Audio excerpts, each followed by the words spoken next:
আসসালামু আলাইকুম সবাইকে। সবাই কেমন আছেন আপনারা? আজকে আমি এশিয়ান কান্ট্রি মালয়েশিয়া সম্পর্কে আলোচনা করব, যেহেতু মালয়েশিয়া যাওয়া স্টুডেন্টদের জন্য তুলনামূলক সহজ অন্যান্য দেশের বর্তমানের সময়ের প্রেক্ষিতে। সো আমি শুরু করছি। মালয়েশিয়া নিয়ে কিছু কথা বলবো আপনাদের সঙ্গে। আর ইউনিভার্সিটি আছে অনেক মালয়েশিয়াতে, বিভিন্ন ধরনের কোর্স অফার করে থাকে এরা, যেমন foundation course, bachelor course, masters course, PhD course, masters by research. আর এগুলোর জন্য যা যা ডকুমেন্ট লাগবে সেগুলোর মধ্যে হচ্ছে আপনার ট্রান্সক্রিপ্ট, সার্টিফিকেট, পাসপোর্টের মেয়াদটা অন্তত পক্ষে 2 বছর হতে হবে এবং এর ছবিও লাগবে, সাথে সার্টিফিকেট এবং অন্যান্য যে ডকুমেন্টগুলো আপনি দিবেন সবগুলো ডকুমেন্টের নাম যেন একই থাকে। যেমন আপনার বাবার নাম, আপনার নাম, কোনো গরমিল যেন না হয়। গরমিল হলে কিন্তু ভিসা যে রিজেক্ট হওয়ার সম্ভাবনা থেকে যায়। আর IELTS, TOEFL, Duolingo, PTE, GMAT, MOI এগুলো থাকলে ভালো। আর এই প্রাইভেটে আসলে অ্যাপ্লিকেশন ফি নাই, পাবলিক ইউনিভার্সিটিতে অ্যাপ্লিকেশন ফি আছে। আর আমরা বিটিআরএস ইমিগ্রেশন অ্যান্ড ওভারসিজ লিমিটেড আপনাদেরকে অ্যাপ্লিকেশন করে দিব বিনা খরচে। আর ইউনিভার্সিটি অফার লেটার পেতে হবে আপনাকে এই জন্য। আর মালয়েশিয়ার অ্যাম্বাসি কিন্তু ঢাকায়, অন্যান্য দেশে, সেজন্য আপনাকে যেতে হবে না। ব্যাংক স্টেটমেন্ট লাগবে, টিউশন ফি দিতে হবে। আর ডিপ্লোমার ইউজ করতে চাইলে এসএসসি কমপ্লিমেন্ট থাকতে হবে আপনার। অ্যাভেলেবেল জব অপরচুনিটি আছে মালয়েশিয়াতে। মাস্টার্স ও পিএইচডিতে ফ্রিতে পড়াশোনা করাও এবং ট্রাভেল হিস্ট্রি বাড়াতে চাইলে আপনারা মালয়েশিয়া কিন্তু যেতে পারেন। মালয়েশিয়ার আশেপাশে যেসব কান্ট্রি যেমন হংকং, জাপান, চায়না সহ আশেপাশের দেশগুলো খুবই কম খরচেই যেতে পারবেন যদি আপনারা মালয়েশিয়া থাকেন, যেমন সিঙ্গাপুর, সাংহাই এগুলোতেও যেতে পারবেন।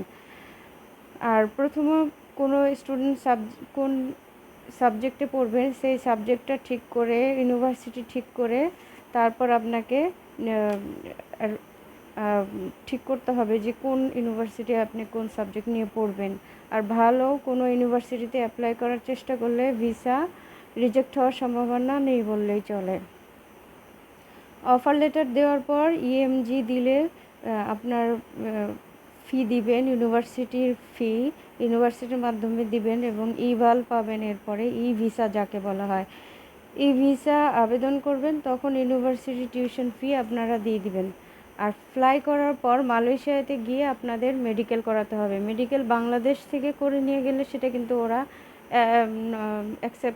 নট অ্যাকসেপ্টেবল, বিকজ মালয়েশিয়ার যাওয়ার 7 দিনের মধ্যে আপনাকে একটা মেডিকেল করবে, সেখানে আপনি সাকসেস হলে তারা কিন্তু মালয়েশিয়াতে অ্যাডমিট করবে। উইদাউট সাকসেস আপনাকে কিন্তু আবার বাংলাদেশে ব্যাক করে দেবে।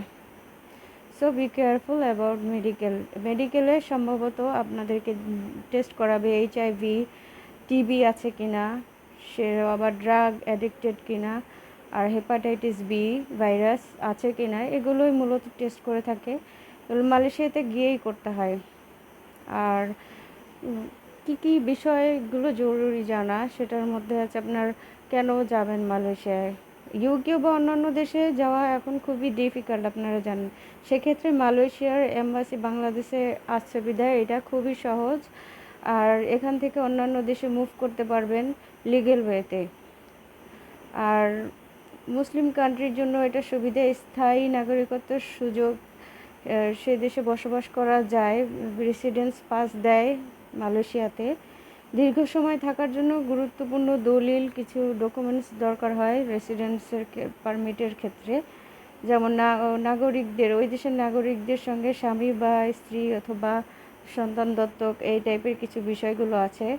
আর ওই মালয়েশিয়ান স্থায়ী বাসিন্দাদের পারিবারিক সম্পর্ক 5 বছর থাকতে হয়, এই ধরনের কিছু বিষয় আছে। আর একজন স্পন্সর থাকতে হবে, সেই জন্য কাজ, পড়াশোনা, ব্যবসা করতে পারে, বিভিন্ন কিছু করতে পারেন আপনারা।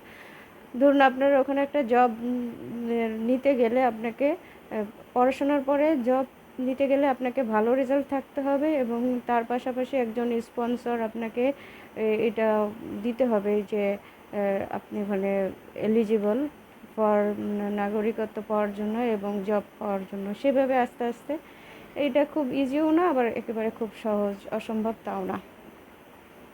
আর এরপর আমি বলবো কাদের আসলে মালয়েশিয়াতে যাওয়া উচিত। এইচএসসি ফেল করে অনেকেই আনফর্চুনেটলি তারপরে ম্যাট্রিক করে তারা কিন্তু ম্যাট্রিক পাস হয়ে থাকে, তখন ম্যাট্রিক পাস করার পরেও কিন্তু মালয়েশিয়ার খুব বেটার অপরচুনিটি দিচ্ছে আপনাকে ডিপ্লোমা করার জন্য। তো আইএলস ছাড়াও আপনি যেতে পারেন, তবে ওখানে আইএলসের ছাড়া যারা যায় তাদের ফাউন্ডেশন কোর্সের জন্য একটু সময় দেয়, যেমন কয়েক মাস সময় দেয়, 6 মাস বা 1 বছর। তার মধ্যে আপনাকে একটু ইংলিশ প্রফিসিয়েন্সি থাকতে হবে, কারণ আপনাকে সব কিছু ইংরেজি পড়তে হবে। এটা কিন্তু থাকতে হয় আসলে, আইএলস লাগুক বা না লাগুক। না হলে কিন্তু আপনাকে আবার সম্ভাবনা আছে ব্যাক করে পাঠিয়ে দেওয়ার, যদি আপনি ইংরেজিতে একেবারে ফ্লুয়েন্টলি না হোক, কিছু বলতেই না পারেন, কারণ ওখানে তো আপনার কনভারসেশন ইংলিশেই করতে হবে। আচ্ছা, আর মালয়েশিয়ায় যাওয়ার বাজেটটা খুবই কম, অন্যান্য দেশের তুলনায় খুবই কম, আপনার বাংলাদেশের চেয়ে একটু বেশি। বাংলাদেশের private university, north south university যেরকম, তার চেয়ে একটু বেশি খরচ এই আর কি।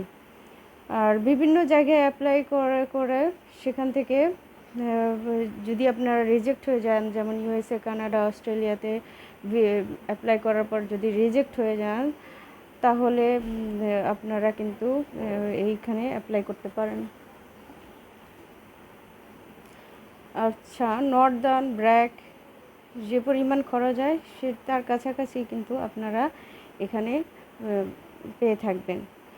আর খরচ মিনিমাম 100% ভিসা থাকতে, ভিসা রেশিওর আছে। আর 3-4 লাখ টাকা চাকরি করে আয় করতে পারবেন আপনারা। যারা ওয়ার্ক পারমিটে যেতে পারছেন না, তারা কিন্তু স্টুডেন্ট ভিসায় গিয়ে এই ওয়ার্ক পারমিটে কনভার্ট করতে পারবেন। আইএলস স্কোর প্লাস জিপিএ কম থাকলে আপনারা অস্ট্রেলিয়া, ইউএসএ, কানাডা যাওয়ার পসিবিলিটি লো। সেক্ষেত্রে ক্রেডিট ট্রান্সফারের পাথওয়েটা ইউজ করতে পারেন। এখানে কিন্তু অস্ট্রেলিয়ার ক্যাম্পাসও আছে, অন্যান্য মোনাশ ইউনিভার্সিটি, অন্যান্য ইউনিভার্সিটি কিন্তু অ্যাকসেপ্টেবল। 2026 ইনটেকে আপনারা এর জন্য অ্যাপ্লাই করতে পারেন। এবং study gap always acceptable, does not matter for masters and PhD.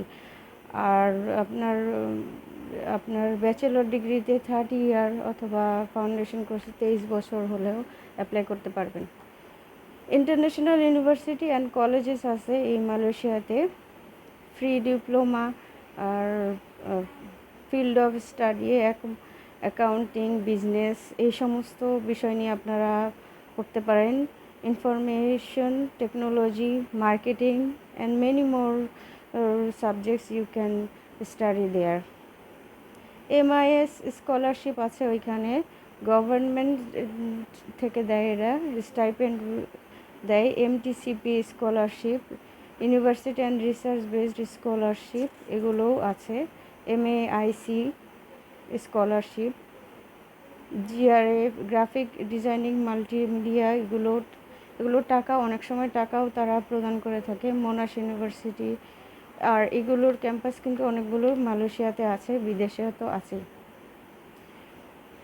এছাড়াও জামিন ইউনিভার্সিটি অফার করে 350 ট্র্যাকিং লেভেলে আছে, 50% স্কলারশিপ। টেইলর্স ইউনিভার্সিটি, তারপরে খুবই ইজি ট্রান্সফার করা। আর 15,000 রিঙ্গিতে ওরা স্কলারশিপে দিয়ে থাকে ইঞ্জিনিয়ারিংয়ে। আইটির মধ্যে আপনি যদি আইটি সাবজেক্টে পড়তে চান, তাহলে রোবোটিক, সাইবার সিকিউরিটি, মেডিকেলে যদি পড়তে চান এমবিবিএসে, তাহলে অনেক ইউনিভার্সিটি আছে ওখানে। আইএস ছাড়া ফ্লাই করা যায়, তবে কিছু কিছু ইউনিভার্সিটি পিএইচডি প্রোগ্রামে ফুল ফ্যামিলি নিয়ে গেলে ছেলে মেয়েদেরও পড়াশোনা করাতে পারবেন কিছু কিছু ইউনিভার্সিটিতে আপনার। আর এইচএসসি কমপ্লিটের পরে জিপিএ 5 পেলে স্কলারশিপের সুযোগ বেশি থাকে। সিজিপিএ 3 থাকলেও credit transfer acceptable. North south university বা অন্যান্য ইউনিভার্সিটি 60 ক্রেডিট কমপ্লিট করলে আপনি ওখানে ক্রেডিট ট্রান্সফার করে যেতে পারবেন। Cheap bachelors college and universities in Malaysia for international students. এখন আমি সেই বিষয়ে কথা বলবো যে চিপেস্ট ইউনিভার্সিটিগুলো হচ্ছে, প্রথম থেকে university Malaysia Kelantan University, University Malaysia, Perlis University, University Saint Islam in Malaysia, University Malaysia, Terengganu, University Tun Hussein on Malaysia, University Uttara Malaysia, University Malaysia Sabah, University Sultan Zainal Abidin, International Islamic University Malaysia, University Putra Malaysia. Are in Malaysia, universities offer various intakes throughout the year, with the main intake period being February, March, July, and September, October. Scholarship. Malaysia International Scholarship is a fully funded program for masters and PhD programs with tuition fees and monthly living allowances. Other top fully funded scholarships in Malaysia 2026. Malaysian government scholarship supports undergraduate and postgraduate studies with full tuition and living allowance. Petronas Educational Scholarship Program offers funding for engineering and technical degrees. Khazana Global Scholarship দিয়ে থাকে ওরা, covers tuition, living expenses and leadership development programs. Sime Darby Foundation Scholarship supports undergraduates and postgraduate studies in selected fields. University specific scholarship examples include Monash University, Malaysia International Scholarship, University of Malaya Research Scholarship, Taylor's University Excellence Scholarship, and UCSI University International Scholarship, all offering tuition and living support.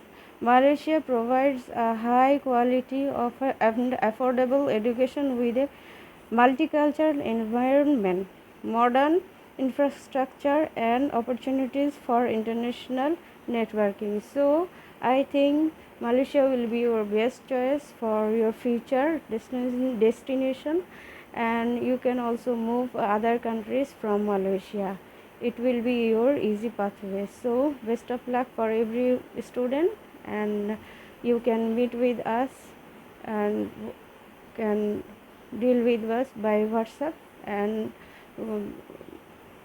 our office is available in Mirpur 1. So for this time, bye bye to all. See you later.